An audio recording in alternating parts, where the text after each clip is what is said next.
Hey, what's going on YouTube land? It's your boy TJ and welcome to my YouTube channel, Wrestling Nostalgia, where I give my reviews on the WWE shows and PLE events. And today, we are going to be reviewing King and Queen of the Ring PLE. But before I get into my review, go ahead and give that button a thumbs up for me, please. That helps push my video through the algorithm and all the other good stuff. And become a sub here. You know, you're going to love it here.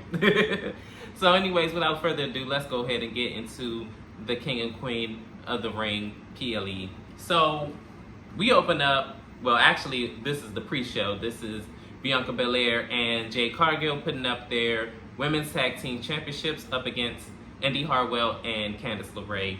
The match start off with Jade Cargill and Indy Hartwell, and they're mixing it up in the ring, and Jade Cargill is obviously more powerful than Indy Hartwell. She gets the tag to Bianca Belair, and they mix it up in the ring. Indy Hartwell gets a tag to Candice LeRae, and Candice LeRae and Bianca Belair are mixing it up here and there. And of course, she's no match for strength for Bianca Belair.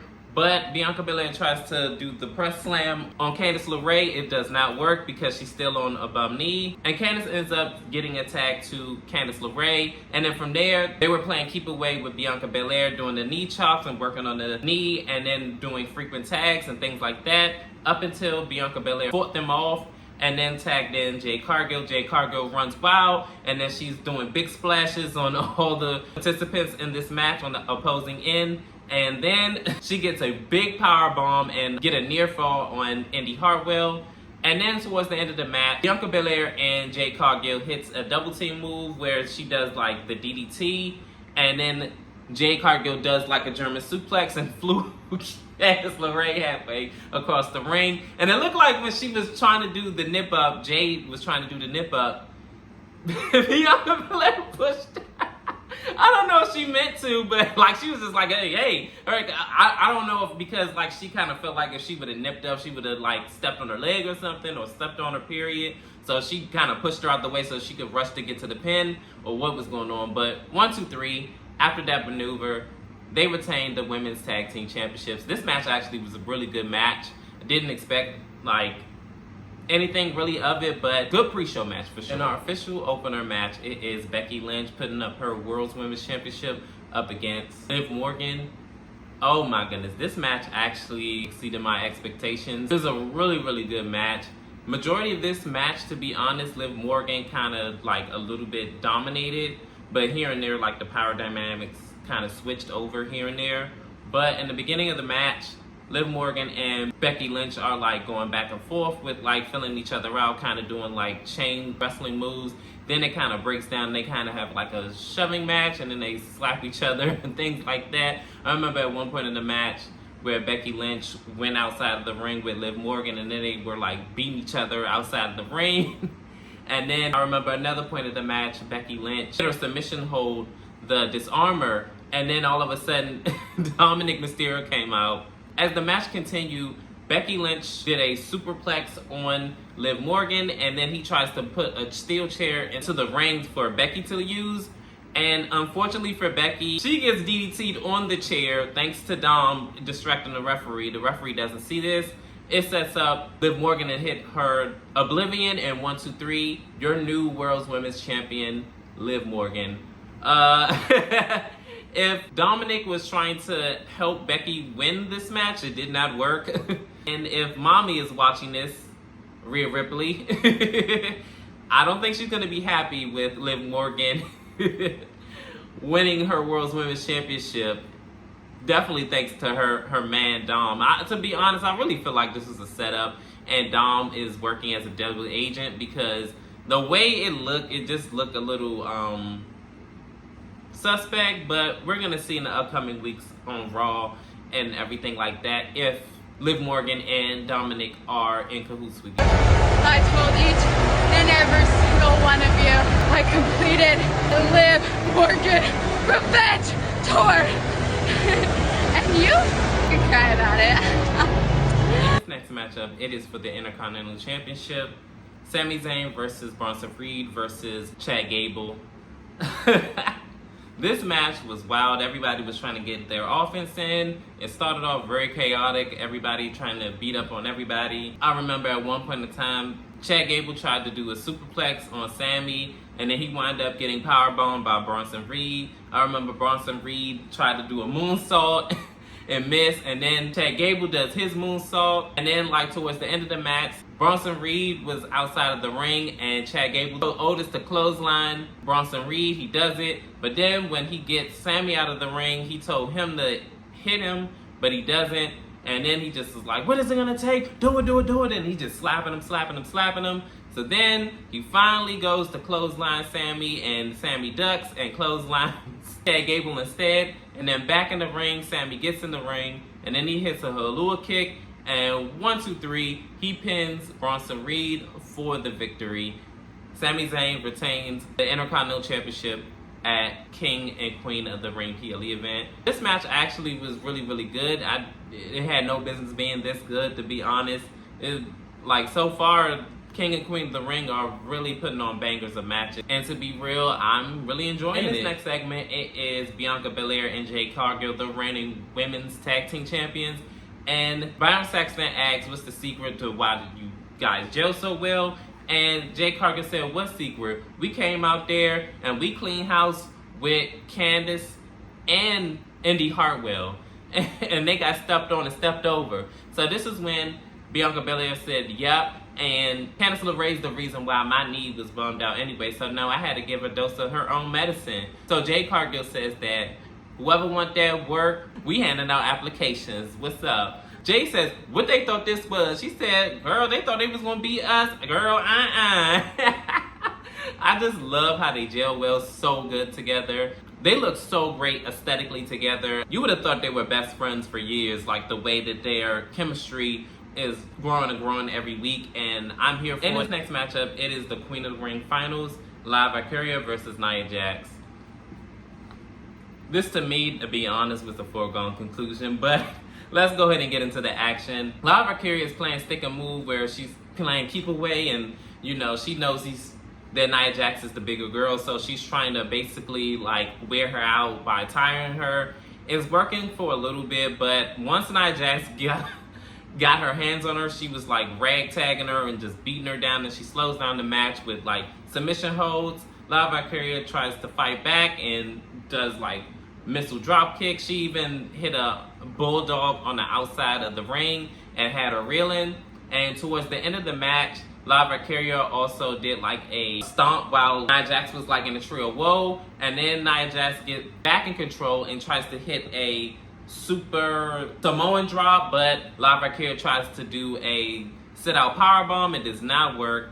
She ends up getting hit with the Annihilator, and 1, 2, 3, your new Queen of the Ring is Nia Jax. Yo, that Annihilator was crazy, because I never seen it done like that before, and I kind of already knew that Nia Jax was going to be Queen of the Ring once she went over on Jade Cargill.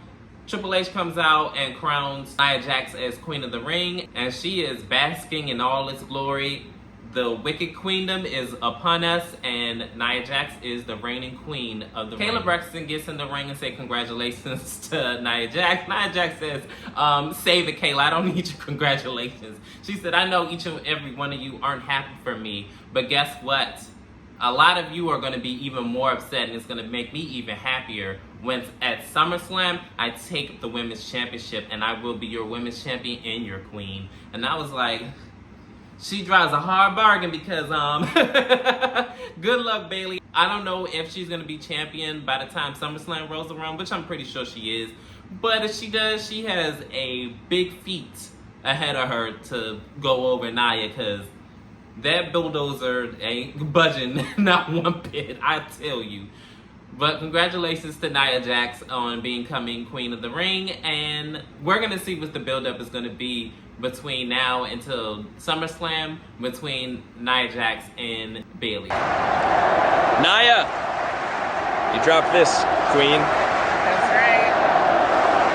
Queen, Nia. In this next next matchup, it is the King of the Ring Finals, Gunther versus Randy Orton. This match, no cap, was like really good. Definitely a dream match, one for the ages. So let's go ahead and get right into it, right? So Gunther and Randy are like filling each other out, doing a test of strength and doing a little bit of chain wrestling, things like that. Gunther is doing his chops and things of that nature, and he's continuing to chop him all around the ring. And then Randy Orton fights back and uppercuts him, and then he, beating him down on the corner and everything like that. Referee breaks it up. And these two are definitely not here to play. They definitely want to be King of the Ring. At one point in time, Randy Orton hits the RKO. And actually, he hits this twice. So the first time when he hits the RKO, Gunther ends up rolling out of the ring before Randy could pin him. So I remember at another point, Gunther did like a big splash. And he hit the first one. The second one, it missed.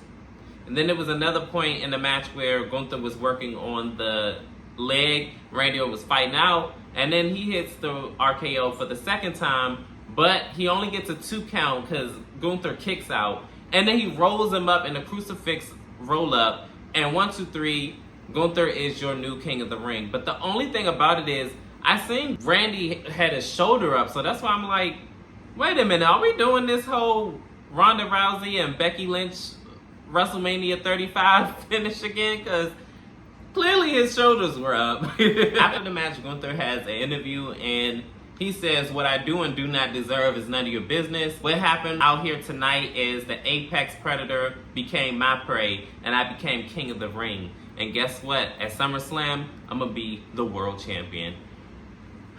He's another one that drives a hard bargain because I don't see him not becoming the world champion at SummerSlam. It definitely looking like he's going to be thrusted into the main event scene, and he's already the King General of WWE. Congratulations, Gunther, on becoming King of the Ring. Definitely over future Hall of Famer and Randy Orton, and this was actually a classic. Outside of the controversial finish, this match actually was definitely one for the book. Gunther, you dropped this, King. Thank you. Isn't it pretty? I won this tonight.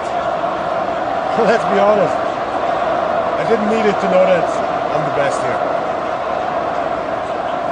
And finally, we are here at our main event, the WWE Undisputed Championship match. Cody Rhodes putting up his championship up against Logan Paul.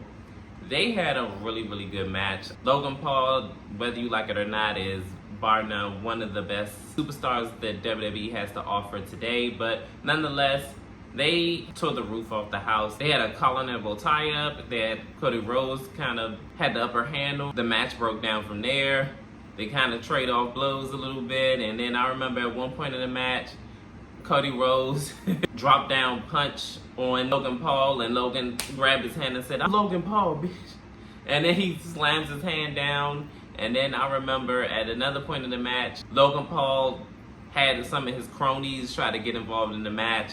And with the distraction of his friends or whatever, Logan Paul ended up getting the brass nuts from his other friend, and then he used them anyway. And then he kind of got into it briefly with Michael Cole, and it was crazy from there. From behind, Cody Rhodes ends up diving out on Logan Paul. It went back and forth from here, but towards the end of the match, Logan Paul accidentally knocked the referee out, and then they go back and forth, and he hit the vertebraker or something like that, but the referee was knocked down. And then at the end of the match, Logan Paul tries to hit Cody Rhodes with the brass nuts again, but it doesn't work. He hits 3 crossroads, and 1, 2, 3, Cody Rhodes retains his WWE Undisputed Championship belt. This King and Queen of the Ring PLE event had no misses with none of these matches. Triple H is doing a wonderful job, to be honest, doing these events, and I really thoroughly enjoyed King and Queen of the Ring. But how did y'all feel about King and Queen of the Ring? Comment down below. And as always, like, share, and subscribe. Let me know how did you feel about the show, and leave it in the comments. And peace, TJ, I'm out.